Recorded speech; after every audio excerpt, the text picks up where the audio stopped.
Let's go. Right, hang on. Who's speaking into what? Oh, well, I'm actually, in that. it's just Meg speaking into. I don't need to. Jake's happy to look at the camera, see. No. Even on this, I don't need to do it, really. No, I just need to introduce it. Sweet. Cool. Good to go? Good to go. Good to go? Let's go.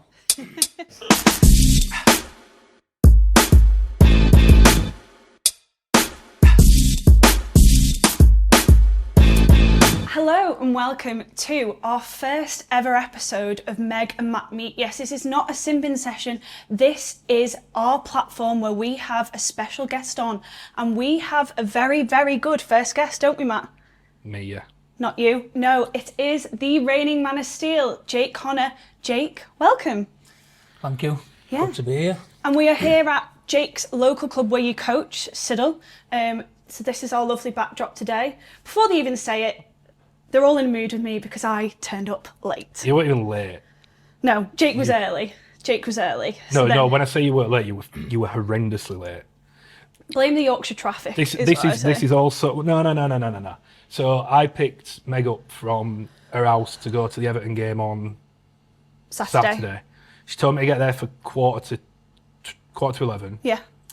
I turned up at 11. 5 to 11, sorry, and I told her she came out of the house at 10 past 11.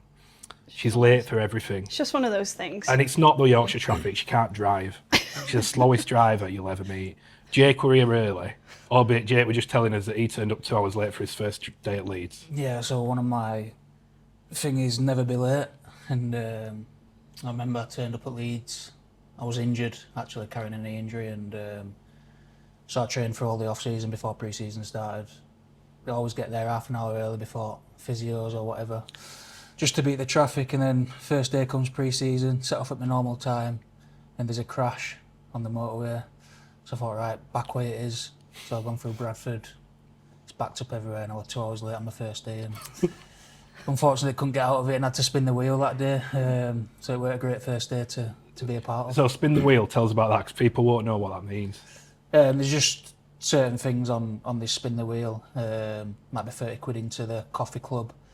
Might be an extra promo. I think ones you have to spend the day with the chef cleaning up after him. So silly stuff like that. But there's some stuff on there that you don't want it to land on. And I forgot what I landed on. I was going to say, what did you land on? I think it was 30 quid into coffee fund, but it's still the fact of being late on the first day. Because I remember, were you there when I went and did a day of training with Giants? No, you were at Hull then, weren't you? Yeah, I worked there. And I left the coffee cup out, so I had to do a dice roll. And that's what the same Right. concept. And I ended up having to clean Luke Robinson's car. Yeah, similar kind of It's stuff. sort of same thing, innit? Yeah, Painful. And I think Brad Arthur actually ended up changing it to 250 quid fine because too many people spinning the wheel, so it got quite serious in the end. So anyway, so Jake's in a mood with Yeah. Meg already. And to be honest, the only reason Jake decided to do this was to hammer Meg over stupid comments in the very first show that you ever did about Man of Steel. Do you want to remind us what you said? That was a deep fake. It was AI. That- Never actually said it.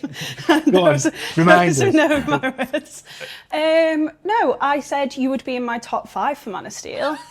I said no, and it was Good all. save. It was all because I don't agree with the system. Was my issue. It wasn't about you. So you didn't think Jake should be Man of Steel? No, I did say Jake should be Man of Steel in the No, end. he didn't. Okay, I'm saying it now. Jake was a very worthy Man of Steel. But Jake spent the whole of the Rugby League Awards. So I was on interviews for my job saying, you're wrong. And then obviously he won it. So, yeah, that was... And it backfired. would have been quite funny because you were hammering her before you even won it. It would have been funny if Jay Field had just won it. And I'd been like, well... But on Man of Steel, did it mean a lot to you to win that award? Yeah, it did. It's obviously been a dream of mine all my career. You know, I've played with some players that have won it, Danny Houghton, Danny Brough, and so I've seen what it takes to win that award. And like we say, it's pretty much the biggest individual award you can win in our league. And yeah, I've said before, obviously you want to win the big trophies, the grand final, the Challenge Cup, but you know this one's special because not many players can win this. Yeah, when you look at the list, does it feel quite special to have joined those people who've won it? Yeah, definitely. Well, over the years. You know, some great players on there. You know, you got your Schoolthorpe, Sam Tompkins, and players like that. And you know, when you see them pick up that award, you know, I've always wished I could do it myself. And I knew that I had the ability to do it. You know, I probably told Matt every year I was going to do it, and it probably took five goes at it. You made him some real money this year, to be fair. Probably took 5 goes at it, but you know, I was always confident that I could do it, and yeah, my dream came true. How have you spent your? Look, we'll get into England because everyone's going to want us to speak about that. But how have you spent your off season? Holiday, trips to Akka. No, I've stayed away from that Not place the for a good Akka. few years now. Goodness me. What a place. But yeah, probably first time in 6 years I've managed to go away. Went to Cyprus and Pataras for a week. You know, I think previous to that, I've always carried an injury going into off season, so I've actually had to go in early and, you know, do some rehab, and that's been an ongoing thing for the last few years. So it was just nice to get away injury free and freshen up the body, and you know, I feel like I'm in a better position than I was last year again going into this pre-season, and hopefully another big pre-season I can improve again. Well, we've got loads to get through, and we haven't got as much time now because Meg turned up late. So we'll fire it. We want to go right back to the start if we can, because what I being around Halifax at the time, your name never really came up at the start, but it's because you came into rugby league late, right? You weren't. When did you actually start playing? So I probably started playing when I was 13, but that was just bits and bats for school, in and out. Played football all the way up until I was 16, and then, you know, a few lads played for Ovingdon at school and asked me to go down. So I went down at around 14 years old. Late, that. That's really late. Yeah, it was late. So back then I was good, but I weren't out special. You know, I played on wing, played in centres, could play a bit of everywhere. And then, you know, as the season went on, I found like, you know, I was getting quite good at it, and everyone said Siddle were the team to be at. If you're going to get picked up by somewhere, you've pretty much got to go to Siddle or King Cross. Unfortunately, at Ovingdon, no one really went to watch them, but we had some good players, but I knew I needed to make the move, and back then Ovingdon, King Cross, Siddle were rivals, so it was kind of a big move in the amateur world. You know, originally I'd joined King Cross, and I played 2 or 3 games for him, and something just didn't sit right with me, being there. No disrespect to them, they're a great club, and yeah, I ended up moving to Siddle, and I think my first game was a tournament, and that's where I got picked up by Huddersfield. Oh. So yeah, it kind of paid off. Obviously, though, I think you've spoke about before, you may not have been playing rugby league when you were younger, but you're from a family who've watched rugby league and followed rugby league. I know you said your dad had followed it throughout his whole life. So was it just that you were better at football, or was it just that it wasn't something you loved at that time to play? I don't know. Well, you know, I'd always say I was good at football, and you know, rugby, it didn't really interest me when I was younger. I was that focused on football, but like I said, my dad was part of it. He used to go to all grand finals. He was a Saints fan. So yeah, I always knew I had it in my family, and you know, my uncles and my dad's mates are always surrounded by it. Unfortunately, he never got to see me play, but yeah, it was just one of those things where I played at school, and like I said, mates got into me about going down, and yeah, I'm glad they did. Because your dad died young, right? Yeah. So what? Strange that you got into rugby because he never saw you play. You said you got into it after. So was that a motivation to play because he loved it that much, or? Yeah, it probably played a part, knowing it was a big part of his life. You know, I used to go watch him, and you know, he'd play on wing, and he was rapid, and yeah, that's not one gene he passed down to me. I think that's pretty slow, but yeah, it probably played a part, and you know, it's probably what still motivates me now. You know, one thing is never got to see me play, but you know, I'm doing all this good stuff, and you know, hopefully he's looking down and at my achievements. Does that mean your mum took on the role of soccer mum's the wrong word, but was she the one taking to all your games, rugby mum? She'd come support me. She wouldn't pretty much take me. You know, she's never drove before, but she's always been my number 1 fan, and yeah, well, I was quite fortunate that Ovingdon was literally up the road, so I didn't need taking to Ovingdon, and I played for a Crossley's football team, and that was down the road. But you know, teammates, dads and uncles and aunties, sister had always be the taxi for me. So, but no, my mum's followed me all my career. You must have been hard work as a kid. No, I don't think I was.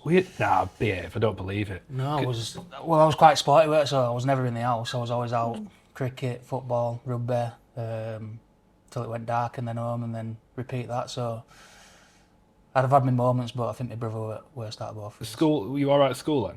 No, like... Oh, there we go. I think my attention span just worked great. Yeah. I wouldn't say I were naughty, I was just mischievous and always wanting to get up to something, but I actually, in my last year of school or sixth form, can't remember which one it was, I actually ended up getting excluded that week, and the week I got excluded I signed my first professional contract for Huddersfield. Go on then, what did you do to get excluded? From what I remember, we had a football match and our PE teacher were reffing. Anyway, I've got the ball, started dribbling through, and someone's just slammed into the back of my legs. In my eyes, it's a free kick, and he just said play on, so I've just, typical me. I was going to say, through the floor. Got absolutely mad at ref, which is our thing, give him the F word probably, and this and that, and then, yeah, they just decided to fire me off. Why does that not surprise me? No, me neither. Doesn't surprise me, no. Did you, so your mum, like, she never had to give you a proper dressing down on all? She wanted... Well, no, she weren't involved that much, and that's probably, like say, my dad dying probably played a part of that in my early career. I mentioned Jermaine a lot, and I see what he does with his kids and how disciplined they are and thinking. I probably missed that part of my life. Yeah. All I knew is turn up, train, turn up, play, go home. Yeah. I didn't get the hard work side of stuff or the attitude that was just built into me. I just turn up, play, go home, and probably looking back now, the early stage of my career, that's all I knew. I just turn up and play. Yeah. I didn't really get the other side of this stuff, and I wish I would have done, but it's come later in my career now, and yeah, I've managed to turn it around a little bit. What was the moment you realised in the amateur game, like, oh, actually I am decent at this? Was there a moment you remember? I don't really know. I don't think there was. Like I said, I never felt like I was the best on the field. Like I had some attributes to my game that you see now I probably had back then. Some of the natural talent. But still back then I was playing a bit of everywhere, and I just loved to get stuck in, and it probably going to Huddersfield scholarship that the start of that started to improve, and I remember Jamal Lewis who were there in the early stages, and that probably helped me. He spent a lot of time with the individuals and little groups improving and that side of stuff, so that probably improved me in my early stages, and yeah, I just kicked on really. Started to look at other players, how they played, and tried doing that and putting it all together. My favourite player was Jared Haynes, so I'd watch him and try to do stuff and then watch someone else and try to put it together. So, like I said, I probably didn't have that hard work side to me, but I wanted something else where other people didn't have. So, Huddersfield pick you up. You're there. Talk us through turning up at Huddersfield, those first days, first year, and how that kind of turns into you working your way into your up the ranks and into your first team debut. Yeah, so obviously I didn't really have a set position back then, so must have started in centre for like a bit of everywhere. And yeah, I remember making my debut against Bradford away, scoring on my debut, but I think they put 60 on us. And that was 2013, and I think Grixie actually tore his bicep or something in the semi-final playoff, and my second ever game was against Warrington in the semi-final, and I scored again, but that was probably big learning for me in my early stage in my career. I made a crucial error in that game and went on to lose, and I didn't realise at the time how big the game was until now, because I've never got to a grand final, so playing in that semi-final then I probably didn't realise how big of the game it was. And then the year after, and I think I played 10 games, I spent most of my early career being 18th man for Huddersfield, and for some players, when you're 18th man and you're playing on a Sunday, it means you don't get to play for the academy through the week. So I probably missed a lot of game time when I was young, in and out of the team, and yeah, I was there until I was 21 and decided to make the move across to LFC. Just on the when you came in, so you say your debut 2013, and they were flying at the time, weren't they? They won the league leaders that year. They made a couple of playoff semi-finals, and there were some big names in there. You mentioned Bruffy earlier, but Jermaine McGillivray, Leroy Cudjoe, Luke Robinson, Scott Griggs. Yeah. What were they, or who were the big influences on you at that time? I think Grixie was just from a professionalism and how he was, and because I'd never had that, but some of the system stuff he does now I still use. I've used all my career. You know, obviously I've been a fullback, and you know, seeing what he did in his early years and his positional stuff. I knew I weren't the fastest, but he taught me how to get in position, and so I didn't have to cover it with my pace because I couldn't. So stuff like that. He were big. Joe Warder were good for me. It helped with travelling with him and living around corner, but you know, I think he didn't get credit for how smart he was as well. He helped me a lot, and like I say, you don't learn everything at once off coaches. You've got to learn from people around you, and he was the one who I probably learned off in that period the most. Was there any players in particular who would kind of put an arm around you, or even give you a telling off when required? Yeah, so I had, you know, I used to be young, cheeky, and I know what it's like. Got back in that era when you're coming through a lot of that, obviously, like your Bruffys and Grixes. Some of them probably didn't like that. So I had the group of Jermaine, Leroy, and Michael Lawrence, who would tell me to rein it in when I needed to rein it in, and they've looked after me for all my career. You know, I'm still close to them now, and you know, I've said it before. Any advice I need, you know, I'll ring Jermaine or Leroy, and they've always got something to stay for me. Like I said, like with my dad passing, I didn't have that thing, so yeah, they kind of really helped me out through my career. Any like dressing down you remember in particular from them? Like you got a proper bollocking? Probably one more recent to back in my career.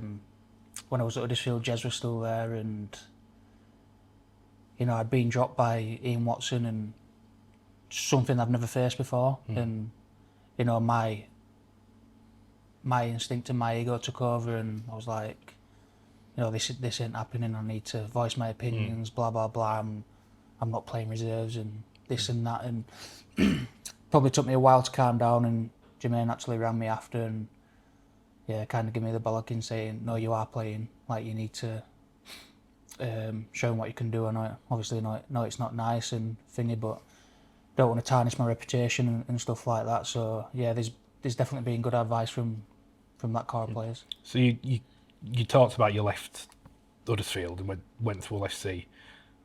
Why did you leave? What was the reason for leaving, and what were the reason for joining LFC? I don't know if there was any particular reason. I was in the last year of my contracts, and obviously that's how negotiations start. And cut all the stuff out, but I probably never really wanted to leave because I'm one of them. When I get comfortable, I like it comfortable, and you know, I was comfortable at Huddersfield, but I didn't get the deal I wanted for how I felt I was playing at the time, and so I decided to look at LFC. There were a couple of other teams interested, but you know, LFC stood out to me, and I actually signed the contract, and you know, obviously the famous backflip I tried doing when I was younger. Didn't really have a clue about contracts, didn't want to move, and you know, I ended up double signing at Huddersfield, and I forgot about this. yeah. So what happened? What talk us through what actually happened there, because it completely triggered my mind now. So I didn't want to leave, signed at LFC, and then still didn't want to leave, and thought I could still stay at Huddersfield. Didn't really know it worked. So I remember Jermaine actually come in the office with me, and because I think at the time, my agent didn't really get on with what happened at Huddersfield, so Jermaine come in with me and managed to sort a deal. And I got told, "Yep, sign it. Don't say anything." By the time I got to the car park, reporters were ringing me, so being stitched up. But looking back, it was the best thing to happen to my career, because I don't think I'd have played for England. I wouldn't have won a Challenge Cup if I'd have stayed at Huddersfield, and that's no disrespect to them. But I joined an amazing team. Well, you talk about that, you know, you join Hull FC and you have a lot of success quite quickly, Challenge Cup, England, like you say. Do you look back on that? I know you still have a long time to go in your career, but as one of the best moments in your career so far? Yeah, of course. Winning the Challenge Cup, but it's just as special as any other achievement. But I thought that was a kickstart to something special where we could, in my eyes, we could have won the league that year and kicked on to something special, and had a good run at it. And it didn't just work out like that. We started losing players, good players, and kind of not replacing them with the same stature of them, and it just started to die off. And yeah, my last couple of years at Hull weren't great as a team, but I learnt a lot as a player. You were a crazy gang when you went, like Watsy, Stevie Michaels, Danny Washbrook, Rad as coach. I was going to say Lee Scott Taylor. But like the thing with that team, everyone knew you were bonkers, and the stories you heard, it felt like crazy gang. They talk about Wimbledon, but you were winning. It must have been so. Looking back now, it shouldn't have worked. No, it just shouldn't have. Like I say, you have Stevie Michaels, you have Watsy, and they all love a beer, and they're honestly one of the maddest groups I've been a part of. But we just had this connection. When it come to game time, they knew how to turn it on, and we knew what ticked for us and the way we wanted to play. I think we nailed it every week, and like I said, if that group had stayed together for a couple of years, I reckon we could have done something special. Yeah, didn't work out like that, but yeah, looking back at some mad times with that group. So you play for Great Britain 2019. You were then the main man at Hull FC. Is that a role you enjoy playing? I think the role for me is just getting the ball as many times as I can. Whether that's at full back, half back, I just want the ball in my hands. And that's always been me. I want to create, and it's always been in my DNA. So, going to Leeds this year, for me to play scrum half, that's where I get my hands on the ball the most. In another team, it might have been full back. So, I think it was just finding out which was best position for me to get in them spots. And yeah, like I said, I just want the ball in my hands. I always felt sorry for you at FC at that time, because it became and the media narrative was all, if Jake plays well, they play well. If Jake plays rugby, it felt like it were all on you. And like this, there were 1 year, weren't there, where like your try contributions for Hull were like 66% of everything they'd done, you being a part of. I could never figure out if you enjoyed that or didn't, because it was a lot of pressure. It was a lot of pressure, which is great when it comes off, but when it didn't, the first person that everyone hammered were you, Yeah, and that's what comes with a job title, and me, I'm not really pressured. I don't feel pressure. I don't really care about outside noise. I just love playing the game, and look, it's not my fault we concede 40 points. You know what I mean? And we score. My job is, well, not my job only, but I like to set him up. I like to put points on, and I probably got the back end of it when we were getting beat 30, 40 points. It was my fault, and I can't stop 40 points by myself, unfortunately, and that was where we were at. If we had a good defence back then I'm sure we'd have won more games. But that's the kind of thing that when I signed at Huddersfield, they got to the Challenge Cup final, and I looked at their defence and I thought, they're making teams kick out the 30 and 40. The more times they do that, the more ball I'm going to have. So that was a big part of me going back to Huddersfield. I thought, if they can defend like this, I'm going to have all the ball in the world. And going there, it's probably we started to concede more points again. It didn't quite work out like that. And then obviously I got the stick again. But like I say, one man can't stop 40 points. It's a team thing. Before we move on to the return to Huddersfield, obviously the regression had happened at Hull, and it'd been a slow kind of trickle down the table. Brett Hodgson comes in 2021. What was that relationship like for you? Did it work? Did it not work? And did it contribute to you eventually going? Yeah, it worked for me. Obviously playing fullback, and he's been a world-class fullback in his time, so it worked for me personally. I can't speak for the group, but like I said, Grixie helped me earlier in my career, and then having Brett at that point in my career helped me kick on again. And like I said about the try contributions, I had 35 assists and I missed 7 games in the year. And we had Luke Gale at that time who's got the record, so I tried to chase him down. And I ended up getting injured, so in that part of my game, it did really help me. But like I say, I know I needed to be better defensively. Probably got away with a bit then because of how we're playing in attack, which don't work like that anymore. And I know that. I enjoyed it under him, but yeah, it didn't last long. Because you obviously went when Hull were at the height of the success, and you were there before it got to the worst, because it got worse once you left. But from your perspective, why did it just not kick on? Why did it ultimately end up in the position it was? Yeah, I think the signings of players. I think there were a point where we had a lot of homegrown in that squad, and they tried getting rid of a couple, and it unsettled the team at the time, you know. And I remember they got rid of Manu Mao, and it didn't sit well with a couple of players. And In what sense, like? Well, we thought as a team, you know, we needed him.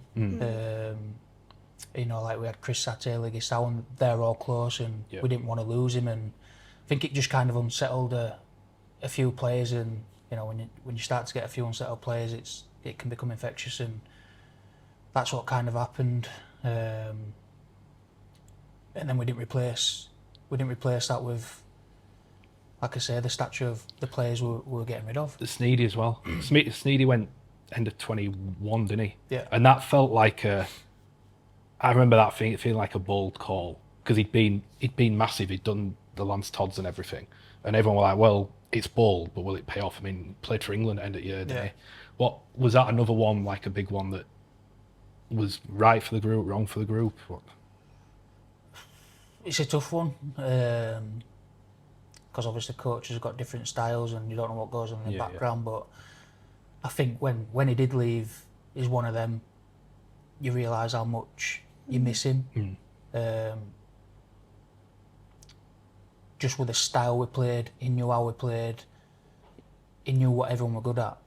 So I think in that sense, yeah, we did miss him. And like I say, he went on to play for England, so it worked out for him. But yeah, his kicking game was always a big part of why FC were successful, and we definitely missed that. You know, we brought Luke Gale in, Josh Reynolds, and we had great players, but sometimes you can struggle to get it all to mix well. I've spoken to a lot of coaches recently about it being about chemistry as well, and sometimes the chemistry can just be off. Did it feel like the chemistry was sometimes just a bit off?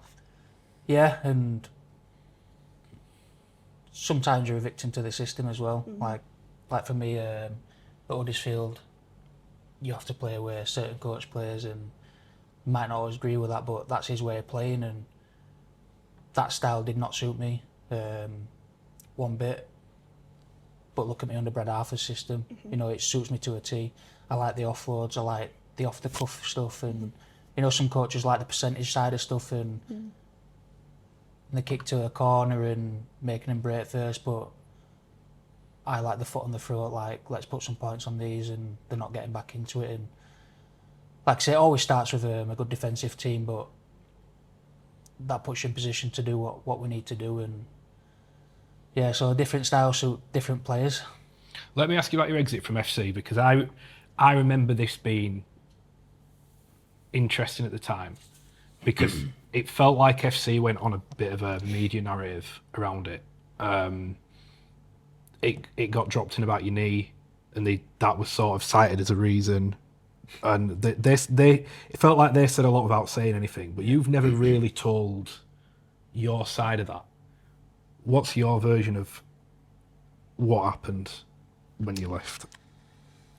So at first, I'd been travelling tour for 6 years, which is quite tough. So you stayed around Halifax? Yeah, I stayed in Halifax, and and people want to say it's an hour, but when you've got to train, and 2 hours when Meg's driving. Yeah, that's for true. people who know rugby, you get travel backs, and you're not your body's not in the right frame to sometimes do some sessions, and it's no secret I was carrying a knee, not an injury, but I've had a chronic knee for years, so all that side of stuff didn't help.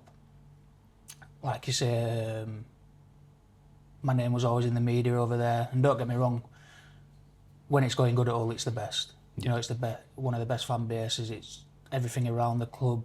You know, the sponsors, you get help so much. It's the best. But when it's going bad, it can be the worst as well. And that was a low point in my career and FC's career. And yeah, I think the move about coming back closer to home, like I say, with Jermaine, Leroy still at Huddersfield, it appealed to me. But I kind of wanted that reassurance from FC. No, I only had 1 year left, and there were talks of a new contract before that. And then Tony Smith got involved, and then I was told, "Oh, Tony's making the decisions," and I didn't know if they wanted me or thingy. So yeah, I probably kind of looked elsewhere and wanted some sustainability in, you know, a 3-year deal at Huddersfield, and FC weren't giving me that confidence. They were going to re-sign me, and I know I had a year left, and I think they just decided, look, to part ways. There were no bad blood. I didn't speak to Tony, but I just had the feeling they didn't really want to keep me, which is fine. It happens, and yeah, moved on to Huddersfield. So your return to Huddersfield was part of that returning to somewhere familiar, comfortable. Was there any other clubs in, or was it just always, yeah, I'm heading back to Huddersfield? It was just always Huddersfield. Like I say, I wanted to bring some success to it with Jermaine, Leroy, knowing they're coming back in the careers, and I thought I could play a part in that, and you know, going back to the way they defended and the way I attack, I thought it'd mix well, and yeah, it just didn't go like that. His defence were as good as the years gone by, and then, you know, I turned up and I had an operation on my knee, operation on my hand, and you know, for those people who didn't see me, we used to train on the Siddle pitch out here, and I couldn't run. No, I was running at 50%, even when I come back and made my second debut against St Helens. You know, I'm one of them. I need to be out there. I don't want to see my teammates struggle. I want to play, and for me, it was 3 months too early. I couldn't move, couldn't get around the pitch. I was overweight, so I was playing catch up that first year. It was because Hull had made out they thought you might be done, didn't they? That's what they tried to. That's what they tried to imply. And when you came back, I mean, you said it yourself. You weren't where you needed to be. Did you have concerns at that point? Not so much about retirement, but about getting back to being fully fit, the knee not hurting you, not debilitating you. Not at first.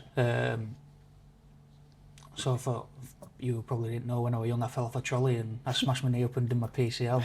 So that was the start of my knee injuries, and then I've done PCL again. Hang on, let's Fell off a trolley. tell us, right, how did this happen then? This is in. So I was in the supermarket, you know, when you're going down aisle, push up on trolley. So I've done the old push up, nothing in the trolley, it's flipped, I've gone flying up in there, smashed my knee on the floor. Knew instantly I've done something, ran to How the old car. were you? 21, I didn't even start pre-season. 21. Said you were a kid. I was thinking you were like 6. So I haven't started pre-season at all this time. It was on Monday, and I've done it Saturday or Sunday, and I'm thinking, Lee Radford's coach, shitting up pants. It's also the story of it as well, of like, how did you do it? And I'm thinking, he's not going to believe me. He's going to go mad. It's my first day. Anyway, rock up, PCL, 16 weeks. Oh, you're kidding. So I was out for the full pre-season. And then, you know, as time's gone on, picked up little knocks, MCLs, another PCL, LCL, dislocated kneecap, all this stuff were happening on the same knee. So I got to a point where, 24 years old, my knee was just like a balloon. But I could play with it. Yeah. But some stuff I couldn't do. So I couldn't do heavy weights because it'd just blow up. So I couldn't quad stretch, because if I quad stretch, it'd put swelling it back of my leg. So stuff like that, we're always messing about with it. And at that point, obviously, I was playing for England and had international honours, and I know I needed an operation, and I know how long it was going to take, and the timing just didn't work out until I went to Huddersfield. And to be fair to Huddersfield, they backed me through it, because it was a long process. It was going to be 7+ months I was going to be out for. So, to be fair, you know, they helped me out in that department. They knew I was going to be way behind, and so I knew I needed operation at some point. And it's weird, you always think you're going to get back to your best. Yeah, of course you do. And then when I started running, I was like, no, like I couldn't get moving. And then there were points thinking, you know, to physio, the stressful days, like, am I ever going to get back to playing? Deep down, I probably knew I was, but when you're feeling that way, I just didn't feel like I was going to get anywhere near back to my best. So it probably took me 2 years to just get it right. And you know, this year I've still been playing with swelling on my knee and getting through, and managed to get my legs strong. And you know, Hawley brought in we should do some sacrifices at the back end of the year, and so 6 weeks out we all put a sacrifice in. Didn't have to be anything big, and mine was no alcohol. I'm not a big drinker anyway, but you know, when you play Friday night, I'm at Siddle all day Saturday, so I'll be on my legs again. I'd have a few pints after the game, my knee would be like that, going into Monday, so it was just a vicious cycle, and I didn't think it'd make much of a difference, but I knocked it on head for 4 weeks, and my knee's been the best it's felt in 10 years. Yeah, it's mad. Couldn't believe Lesson it. for us all. Well, you're going to need a knee Get off the replacement knee. post-retirement, I aren't thought I you? was going to, but now I don't think I do. Do you not? No, it feels great. So, But you'll have to stay sober as a consequence. Yeah, but yeah, if I can bang out another year like I did this year, then it's worth it. yeah, it's worth it. So you're at Huddersfield. The knee is the knee. Huddersfield go from 3rd to 9th. Yeah. What was the talk at the club about what was going wrong? Yeah, probably a bit of blame passing here, there and everywhere, like you said with the FC thing. Yep. I caught a lot of slack for it. Yeah. And I get that I was a marquee signing, which you're gonna. But, you know, I remember we lost Challenge Cup to Warrington by 40, a week before we lost to Wigan by 40. And like I said, I can't do that on my own. No. So it was a team thing. I don't think the team were as close as, you know, together, the bond that I'd have liked to have been. You know, we had a few groups here and there, and I just think in rugby league you can't do that. You all need to be one. If you're having a team thing, everyone needs to be there, and you know, no matter what you think of me on the field, I'm off the field. I like to be at events. If we've got a team, you know, drink, I want to be there. I want everyone to be there, and everyone to feel like we're together. And with Leeds, I think we've got that. I know we didn't win anything, but the bond that we have together is something good, and I think when we've put something on, everyone's excited to be there. So we do stuff for families, and then the next one will be away. We'll do it by ourselves. So we've got a really good balance here. 2024 comes around, and you start the season on fire. Like, and team started well. Like, they won 5 on the bounce. I think it was 7 out of 10. Start of the year, I remember you went to Catalans in Challenge Cup, didn't you? And you absolutely tore them apart. Like, did you think we're on here? Did it feel at that point the Giants were on, or did you still have those concerns lingering over from the year before? Not at that point. So before, winning helps everything. So when you're winning, you know, it kind of papers over the cracks sometimes. And like I say, I went to Catalan, you know, put a great performance in, got the man of the match, put us through to next round, and then a couple of weeks later, it was kind of put on me again. I'm not going to go to the ins and outs what happened in the team, but we're going to ask. So let's ask. So a couple of weeks later, you play St Helens. The infamous moment happens with Morgan Knowles. You protest to the referee. Darryl Clark goes through and scores. From your point of view, you got hammered for it, but what happened there? So throughout my career, I've always given that out. You have. Always. Been yellow carded for it. Give some stuff away. What have you, that's in the past. So it happens to me. And in my eyes, it should have been a penalty. Forgotten about it now, obviously, but it should have been a penalty. So I've turned to the ref thinking, I used to get done for that, why ain't he? And they go and score, but who says I was going to stop that try anyway? They went in between 3 players, like, yeah, I probably caught a lot of the blame for it, but I still don't think I'd have stopped that. We had 2 other players that could have stopped that, and I played a part in it, affecting other players and probably lost the concentration, but people forget in that game as well, I put us in a position to win that game as well with what I did with the ball. And so I think, we had his meetings about it, and look, I said in the meeting, I said, well, what do you want me to do next time that happens to me? Because I used to get done for stuff like that, and I didn't react, and now you're blaming me again. So I was told to, next time it happens, go back in, let the cameras have a look at it, so the game stops. Moving on to the Challenge Cup. Yeah. Fewless hits me in the face, I go back in, cameras miss it, I get sin binned. So that puts me obviously in a bad spot with the team, but I was doing what I was told, and it didn't sit well with a couple of people, but that's it. So, because I remember this happening, and it was a Joshua, and he went over the advertising audience, didn't he? And then there was another one, and you got sin binned, and then Watto said something in the press conference after that game about, I think it's only fair he speaks to you first before saying out to the press. So you'll have your review or whatever a day later, a couple of days later. What happened? What happened? Interesting. What can I say, what can't I say? You can say whatever you want. So we had a bit of a team thing. So as half-back split up, back split up, forward split up, come up with 5 things that we can do to get out of the hole we're in. Anyway, the meeting started when we all come back together. First thing that got said is, Jake, pretty much all the blame, you're costing us too much, blah, blah, blah. Got it from all angles. And in my defence, I kind of seen it coming. So I knew. Why had you seen it coming?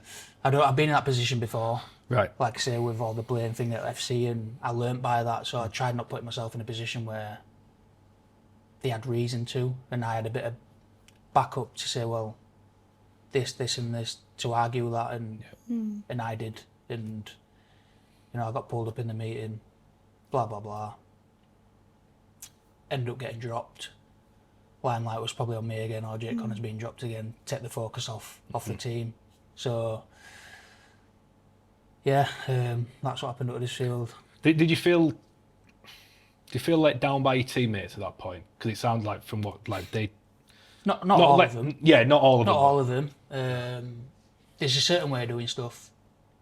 If I thought I'd needed it, I'd have took it on chin. But I didn't with some of it. I think it was totally bang out of order, and to me, I completely shut down with some of them. I thought, not for me. I had players message me after saying that was out of order, and I still speak to some of them now. Didn't fall out with anyone, but I just didn't agree with the way it happened, and the calling out one person when, like I say, we just leaked 40 points, not my fault, completely, it's our fault.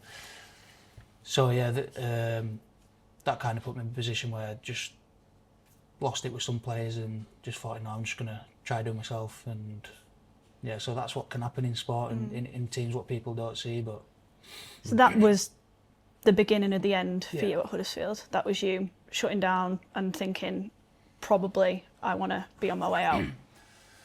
Yeah, kind of. And I won't say I'm getting old, but I'm in my 30s, and I'm competitive. I want to win everything, and sometimes I show it in a different way to someone else, but I don't want to waste time. And at that point I thought, could be like this for the next 2 or 3 years, and by the time I know it, I've got another 2 or 3 years left and I'm retired. I don't want to watch Wigan Saints, I win it every year, I want to be a part of it. So that's what made me want to just get out and want to go win. What were your relationship with Watto? So, like you mentioned a bit earlier on about how the style just didn't work, and I remember when you joined, there was this: how does Ian Watson release the shackles enough to let you play, and how do you rein it in enough to fit what he wants to do? Obviously, with the one who dropped you, he lost his job in the end because he lost it like 1 win in 9. Yeah. Was that relationship all right, or did that deteriorate? What were that all like? Like I say, I don't think I've ever left a relationship in bad blood. But when I did sign there, I was told they were missing the execution, they were missing the bit of the flair. Yeah, which they were. They were. Yeah. And that's why they signed me. And then, like I say, when you're a victim to the system, the way he wanted to play, I couldn't play out. Not in a selfish way, but I couldn't do the stuff that he signed me for to do. Yeah. It was all about breaking a team down, finishing there, doing this and doing that, which is fine. But I just didn't understand. I got to a point where, why have you brought me here then? If I'm just here to do what anyone else can probably do. No, I'm here to open defences up, and that's in my DNA, and I probably just weren't allowed to do that as much as I wanted to. Then he leaves, replaced by Luke Robertson. How did that work, and how did that end with you leaving at the end of the season? It worked well. I played with Robbo, knew it about. He coaches Cyril. I see him, every week, and we've got a great relationship. And he's someone that I wanted to play for. Yeah. He genuinely is. Great coach, great guy, and I wanted to deliver for him because I knew how much it meant to him, and he knew what I could do, and I started to get a little bit better. Started to play the way we could, and like we had two here at the time who similar to me, likes the flair, and Robbo backed that a bit. So yeah, it started to go good, but I had the conversation with Robbo, and like I just said to you, like I didn't feel we was going to progress in this time, and I don't want no regrets in my career, not winning anything. You know what? He understood it. He understood everything I said to him, and this is what made me like him more. He didn't stand in my way. He understood what I wanted to achieve, and it were great with me, and and that's the type of coach you want to play for. Sometimes it just didn't work out for me. What were the motivations of Leeds then? Because it's no secret, you said you went on marquee money to Huddersfield. You mentioned earlier on when you went from Huddersfield to Hull, it were about the deal and you got what you want. It's no secret you took a pay cut to go to Leeds. Yeah. So what was it about Leeds that enticed you to go that meant the money wasn't the big factor? It wasn't a factor at all, was it, if we're honest? No. It were, and probably just to get the best out of myself. Everyone's always spoke about me as potential and stuff like that, and looking at Brad Arthur, looking at how his teams used to play. He had Jared Ayn who won the Dally M at the time he had him. But I think within Lee's DNA, deep down I've always known if I'd have played in that, it'd suit me. The offload, the bouncing about and stuff. They've always kept that. So I always knew going there, it'd work out. I know people didn't think it would after the year I just have, which is fine, you got your own opinion, but I knew the system I was going into with the coaches, with the players that they signed. I knew I could do something. Obviously turning up, Brad seeing me as a utility player. That's our next point. Obviously, you turn up and he says, "You're number 18. You're back up. You're not in my starting thoughts."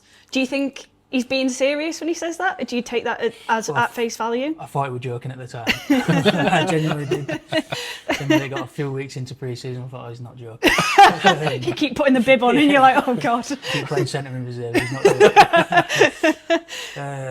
But I'll be first to say, I needed it. Yeah. I needed something different. I needed something that's not always been given to me. Something that I've got to work for. And it just lit that fire inside of me, thinking, not if you to him, but I'll show you. But then you work hard through pre-season. Leeds play on Boxing Day. You put in a great performance, and then Brad Arthur's a bit reluctant to give you. He wasn't having it that he was giving you praise quite at that moment. Obviously, probably part of his grand plan of making sure that you were still working. But for you, were you thinking, God, this tough love is real tough love at the minute? Yeah, and probably from then I knew it was going to be like that. I'm not sure if he's praised me all year. Like he'll message me and praise me, but he won't praise me to media. But when I played fullback, obviously I played fullback at Huddersfield. I thought I was a fullback, and then do you know what? When I seen Lockie play, I thought I'm not a fullback. Like the stuff he does is, I couldn't do it. The tackle bust, the kick returns, and that's how Brad wanted to play. We had obviously Micah didn't play, but we had Ollie and Micah who would just be steaming it in. We had Lockie, they all could run the ball hard, and that's not my game. I'm not going to set the world alight returning the ball at you, and Lockie could do that. And like I say, that's what comes with, if you've got a good defence and you've got him returning at you, then I'm attacking over the halfway line anyway.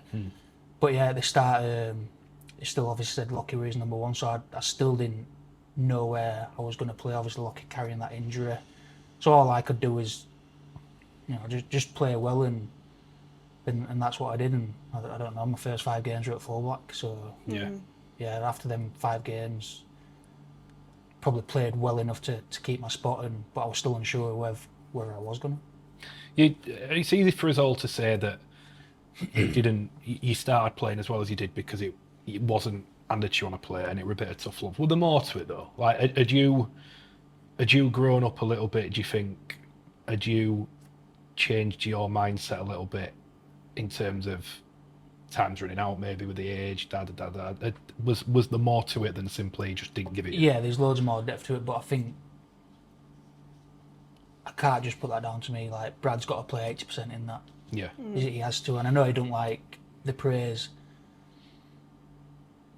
but I start to see stuff from different angles that I've never seen before. Like I said, I love to open defence. I'm always the flair attacking thing, but how to break a team down, when to get my tricks out of the box, use the people around me, how to look after my forwards. So I had to learn a lot in such short period of time, and learn his game plan, which is sometimes it can be hard to adapt to. But I knew it'd suit me in the end, and I said before, it probably took me 20 rounds to actually kind of nail it. And I know I'm playing well, but it took me 20 rounds to actually put my voice over the team. You see, obviously, your Nathan Cleary's, they're always demanding, and I've never been that in control. So it took me 20 rounds to really, like, this is my team. Like, not we do as we say, but put my control over it. What was the 20% then? Come on, what was Well, obviously, I've got to put in the work. Yeah. I've got to get my mind right. It weren't just Brad, it's all the coaching staff. The conditioner, Gret's there, and from when I first started there, like I say, I had a knee problem. They knew I just needed to get as strong as I could, and the physio team, and they backed me all the way. They genuinely got the best out of what they could out of me at the time, and so it all plays a part, and I can't thank them enough for what they've done for me. If it weren't for them, I wouldn't have had the year I've just had. Is he the best man manager you've worked under, Brad Arthur? Yeah, definitely. I think he's the best coach, the best man manager, and I said it before, it's very rare you get them mixed. I was going to say, it's usually, they either say they're incredible at managing the players, or it's that they are a coach and people respect them for what they do as a coach, but sometimes there might be a bit of a clash. But it sounds like from what you're saying that Brad Arthur's somehow managed to synergise them both together, and that's why all the players at Leeds talk about him in the way that they do talk about him. Yeah, 100%. And I've had Wayne Bennett for England, and he was a great man manager. I'm not saying we're a bad coach, he's not a bad coach, but the technical wise, like, sometimes might not be there, but you wanted to play for him. He got the best out of his players, where for me, Brad's got both. He's got the game plan. He's getting the best out of, players who he didn't think could kill it, gone to another level. So yeah, hopefully he can do that to a few more players this year, and we can kick on. But yeah, he's a great coach. I was just going to say, like, the end of this year, you have this great year, you end up winning Man of Steel, but before that there's that Saints game and that try, which you're going to see for the rest of your life, unfortunately. It's just one of those things. Was that the low point for you? Because I know, speaking to you a week or so before, you were convinced that team were ready to win a grand final. Would I got the same as well. Yeah, you were convinced. The team were Leeds were convinced that. I think we went through how the playoffs could play out so many times. Yeah. And like what we always said was, if it ends up Leeds KR, we think Leeds could, like, you'd gone to KR that year and put in one of the best performances of the season. In a few weeks before that, Like Lucky Miller scored that crazy try. Like everyone was saying, Leeds could pull off something here. Obviously, the Saints moment happens. What does that feel like, I guess? Yeah, it was heartbreaking. You can still feel it now. Then, Sat down for a good 10 minutes after the games thinking, it's not real what just happened. And I watched the game back and I don't know how we didn't win. Honestly, I don't know how we didn't win. We created so many chances. But if you're not nailing them, you're not scoring points. And we've had them games in the year. And everyone has them. But unfortunately, you can't do it in a playoff game. We have to take our chances. And we didn't. It's going to be a great learning curve for us, for me, you know, as the controlling halfback. What could I have done different? Could I have done something different? Probably a lot of things in that. So when we're in that position again, what can we do? Because we practice through the year all them scenarios in training. So we've practiced the pitches in front of us, and I thought we was totally in control of the game. We just needed to finish them off. You were in control of the game. It was. I think what you're on about is that it wasn't that you'd finished. You hadn't got that 2 tries away. That it was like they're not even gonna. Because let's be real, Saints couldn't really. Their attack this year wasn't something they were known for. They weren't. They were pretty. I mean, their new head coach said, Saints, you know how to defend against them, because after a while, once they've done the hard running, they're just going to stop. But then they basically just come up with this off the cuff 60 seconds of madness, I guess. And also it was madness from your guys' perspective as well, because when you watch it back, obviously Harry Robertson's got 6 of you around him trying to stop him. Rhinos come from other side of the field. Yeah. And that's where we'll learn, like, they played it perfect. You're never going to score a try off shape in the last minute when everyone's scrambling like that and working hard. But if you move the ball to one edge, you want it to come back against the grain, bit of offload, because you know everyone's going to be everywhere trying to save one try, and that's what we did. You know, it's easy to say, oh, we should have stayed one line, but you know, all he's working his backside off to cover a try and corner. He's done it before. We've seen it. He's saved a try and corner many a times. And that's what everyone tried to do. We ended up with 10 fullbacks. We did. So, well, going into that position again, we know we've just got to keep a straight line and trust our system. If we'd have trusted our system, you know, who knows what would have happened. But I still keep myself in the teeth with, like I said before, like that killer instinct with my attack and stuff like that. Should have gone for it more, just to finish them off. We've watched, obviously, Leeds do their behind-the-scenes documentary style things from games. We saw that dressing room. They say moments like that either will deflate a team or motivate a team. Do you think Leeds will now just be incredibly motivated going into next year to go a step further? I hope so. It's, you know, it's double my motivation. Yeah. You know, seeing the hurt on everyone's faces, it's got to. And look, we're seeing KI, it's a process, isn't it? Yeah. It's taken a few years for them to get where they are, and Red Half has had a year, if you know, a year and a little bit. And look, we probably know we should have got a bit further, semi-final at least. We didn't, but you know, that's the benchmark from us. We make the playoffs, you know, the next coming season, and we know we need to be better in them big games. But you know, hopefully we can take another step further. That's Leeds as a team, but we know it was one of your best year individually. The Ashes is here, and from it that means you're being talked about in the England conversation throughout the year when people are talking about who's going to make that 24-man squad. How much were you thinking about England throughout this year? Honestly, I wasn't. I was just focusing on what I could do, and you know, for Leeds, and week in, week out, and that'll be every player in the comp. You know, I don't think.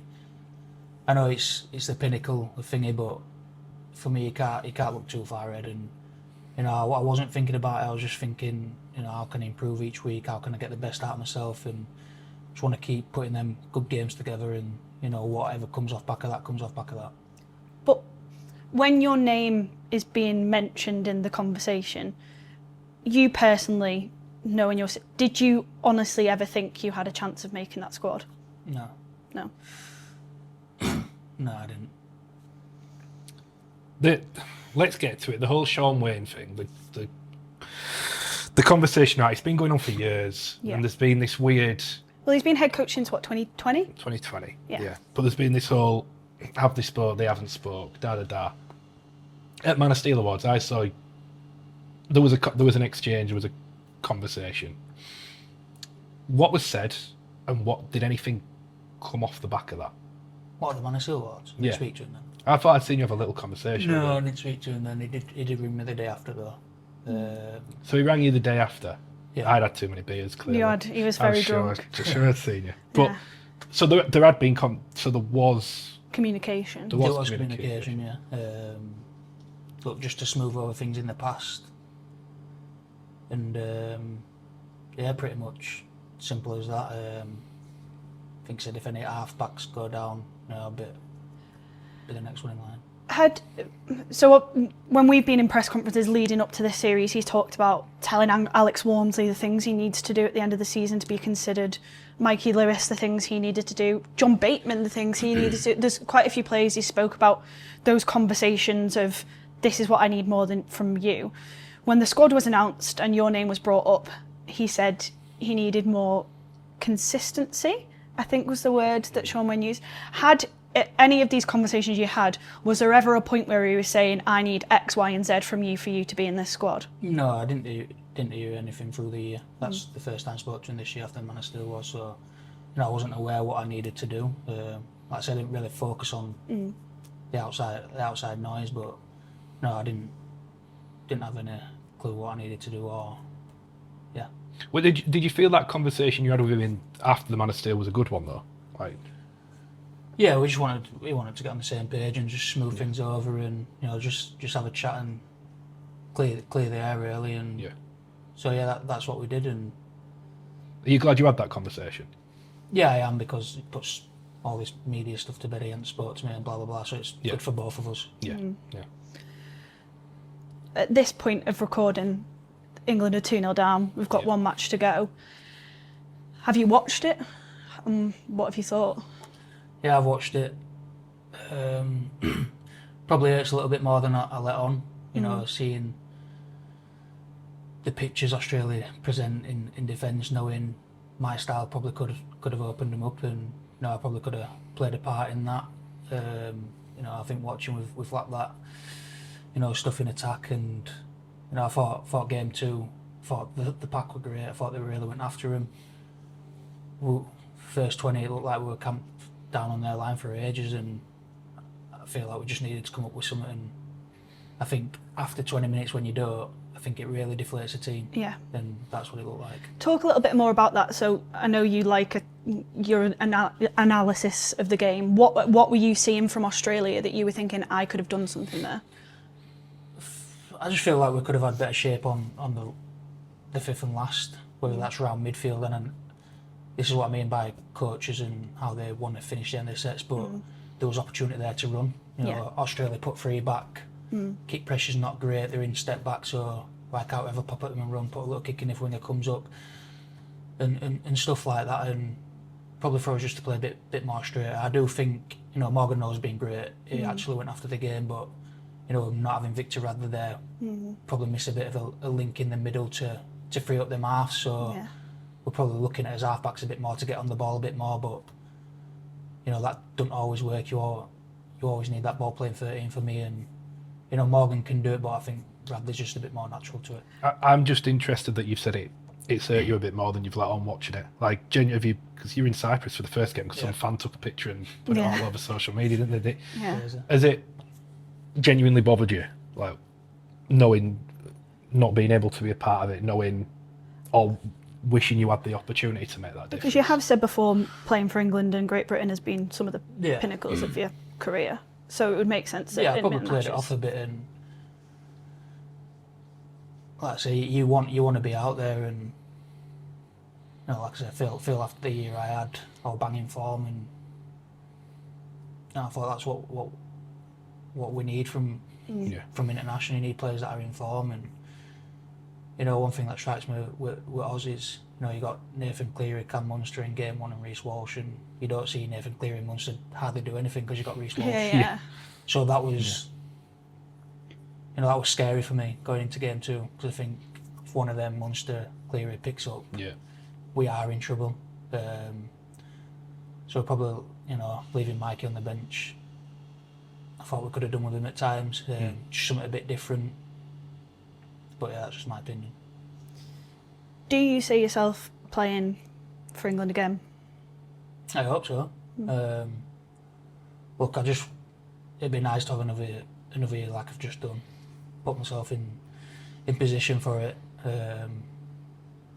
But yeah, who knows? Well, because Sean Wayne said that he'd said to you about the World Cup and focusing on the World Cup and targeting the World Cup. We know that is less than a year away now. Is that something you will have your sights set on? Like I say, I want to play well through the year, but yeah, I've never played in a World Cup. I coached the lad at Siddle, Keenan Ramsden, and he's playing for Jamaica.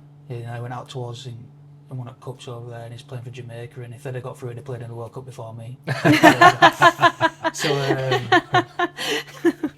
yeah, look, obviously in my career it'd be nice to play in a World Cup, but it's not in my control if I don't get picked. That's obviously in the future. What does the future hold for you? How long do you see yourself playing for?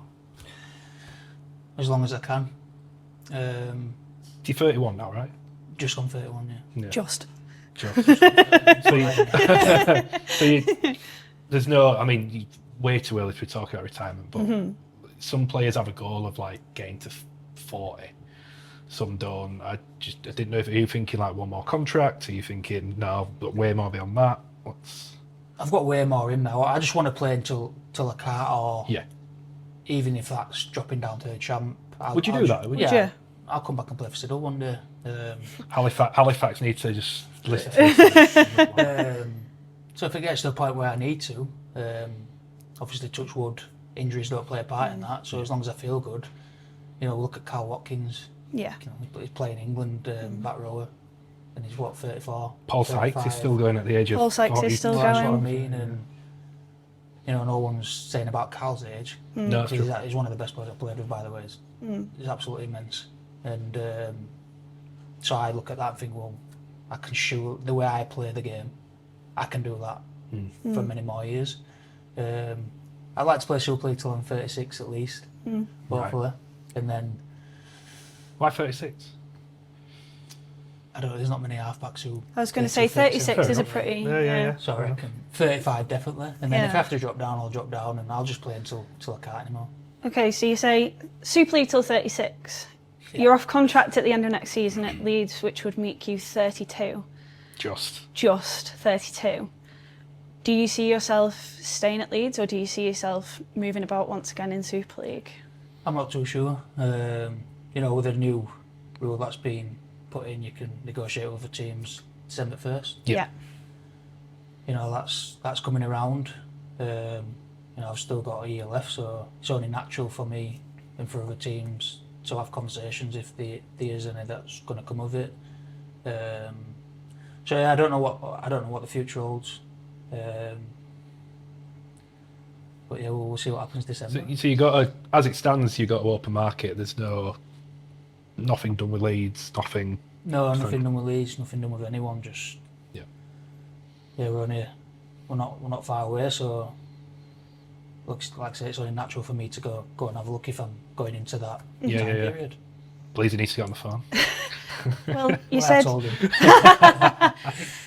You said, I'm going to be cheeking out. You said your dad was a Saints fan. Is there part of you that's wanted to play for Saints? Good no, question. but I did support Saints a little bit when I was growing up. That's what I mean. If you've supported, still watched Sean Longley on Prize when they played there, and my dad had the old black and gold top on. Yeah. But I did say I'd never play for a Lancashire club.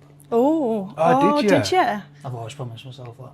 What, just out of hatred? I'm just a Yorkshire through. Good man. It's actually not a Lancashire club technically. Here we go. It's in Merseyside. No, but I just thought if you've grown up watching a club, loving No, a that makes club, your family's loved a club. Yeah, I think I just grew out of that, not supporting anyone. Yeah. So would you say you just support the team you play for now? Yeah, Yeah. basically. Or Yorkshire? What would you be looking for in if? And I don't even mean a move from like Leeds or wherever. What would you be looking for in the next deal? And I don't mean marquee money. I just mean project type stuff. I think for me, obviously, like, I want what I'm worth, and I know what I'm worth in that department. And look, sit and talk about money, he earns this. I'm not asking for No. that. I just want what I'm worth after the year I've had up, and I feel like I can do that for the next 2 or 3 years. In my opinion, if I stay healthy. But like I say, I'm a winner. I want to win. That's why I come to Leeds. So yeah, there's still a bit of work to be done, but I'd love to stay at Leeds. It's it suits me, it suits them, suits the way I play. I love the club. Every person in the building has had something to do with my improvement. So I just won't want to leave that behind. Grand final win, is that something you'll be thinking about when you're signing contracts? Yeah, it has to be. The year we've just had definitely plays a part with the hurt we've had, and it's not just for me as well, it's the other guys in the team, like seeing the hurt on their face and knowing I'm a big part of what I can do in that and delivering that for them. So yeah, that's still a motivation for me. And beyond playing, coaching, you're here doing your bit. I know that the NCL Grand Final loss probably bothered you as much as the Leeds defeat. I had a bad week that week. What, were they the same week? It was within about 6 days of each other, wasn't it? Yeah, so But you played on it was Saturday, wasn't it? You played Saints on the Saturday. Yeah. And then you had Siddle Grand Final Saturday after, and oh dear. Oh, it was a bad 2 week for me. I think we got nilled as well. I didn't even go Mad Monday with them. Did you not? Didn't they go to Dublin? They went to Dublin. Yeah, I thought you couldn't bring you yourself to go? To do it. No, I actually just used an excuse, but I was filming with them. But no, we've been there the year before. We lost in final, which, this first final, you can take that. We won league again, easily. Beat Westall at home a few weeks before by 30. And, going to Fev does me head in when there's an NCL final there. It just shouldn't be played there. It's like that. It's a bog fest. Yeah. They need to, now Halifax has got a new pitch, Halifax or Wakey. But to be fair, Westall were leading 4-0 going down 0 at half time, and I thought, we'll take that. We've got loads of points in us. You didn't.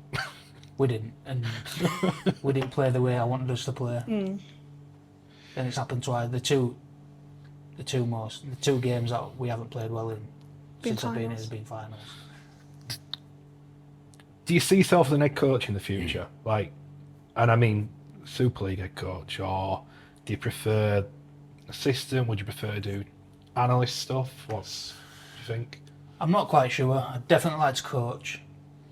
Obviously, the attack side is my stuff. So I can't say if I want to be a head coach yet, because that comes later on. Yeah. Some are pushed into it, obviously, when they retire, like Robbo, Dan McGuire. Yeah. Still young when they've got it. I'm not sure if I want a job that young, but for me, what I have done, I've coached amateur level for 10 years, so I've definitely got some. I know it's a bit different, but a little bit of experience to some other people, because there's not many in the sport who coach amateur. I think there's me, Ashton Golding, a couple of other people. Adam O'Brien does it at King Cross. Yeah, Adam O'Brien. Yeah. So there's not really a lot of people, and I've done it for 10 years now, so I should imagine I know a little bit about it. Yeah. As someone who works in the amateur game, do you think the pathways need improving again? It's hard to say, because here at Siddle they've got it bang on. Yeah. They've got every age group. It's packed every weekend. Yeah. But this is probably the top. This is the top, but is there enough of that to go around at other clubs? I don't know. Like we've got Elland, King Cross, when back in there you had Ovingdon, King Cross, Siddle, Elland, Wainstalls, Illingworth. Like we had a good 7 or 8 teams just in Halifax, and now we've got Siddle and King Cross.